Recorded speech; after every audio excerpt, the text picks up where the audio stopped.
মধ্যে সবচেয়ে পরিচ্ছন্নতম শহর ইন্দোর। বিজেপি শাসিত সেই শহরে পানীয় জলে মিশে গিয়েছে বিষ। হাসপাতালে ভর্তি প্রায় 2000 মানুষ। স্থানীয় বাসিন্দারা বলছেন গত কয়েকদিনে অন্তত 10 জনের মৃত্যু হয়েছে। যদিও প্রশাসন 3 জনের মৃত্যুর কথাই স্বীকার করেছে, তবে শহরের মেয়রের কথা স্পষ্ট, অন্তত 8 জন প্রাণ হারিয়েছেন বিষাক্ত জল পান করে। ঘটনার সূত্রপাত 25শে ডিসেম্বর। সেদিন পুরসভার সরবরাহ করা জলের অস্বাভাবিক স্বাদ ও গন্ধ পাওয়া যায়। বিষয়টি নিয়ে ইন্দোরের মেয়র পুষ্যমিত্র ভার্গব বলেন, ভগীরথপুরা এলাকার 3 জন জলবাহিত সংক্রমণের কারণে মারা গিয়েছেন।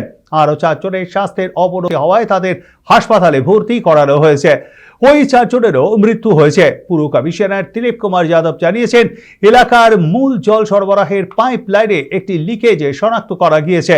ক্ষতিগ্রস্ত সেই পাইপ লাইনের কাছেই সম্প্রতি একটি শৌচাগারও নির্মাণ করা হয়। অনুমান সেখান থেকে পানীয় জলে বিষক্রিয়া হয়েছে।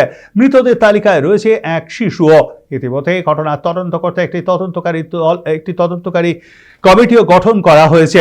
মৃতদের পরিবারকে 2 লক্ষ টাকা করে আর্থিক সাহায্যের কথা ঘোষণা করেছে ইন্দোরের প্রশাসন।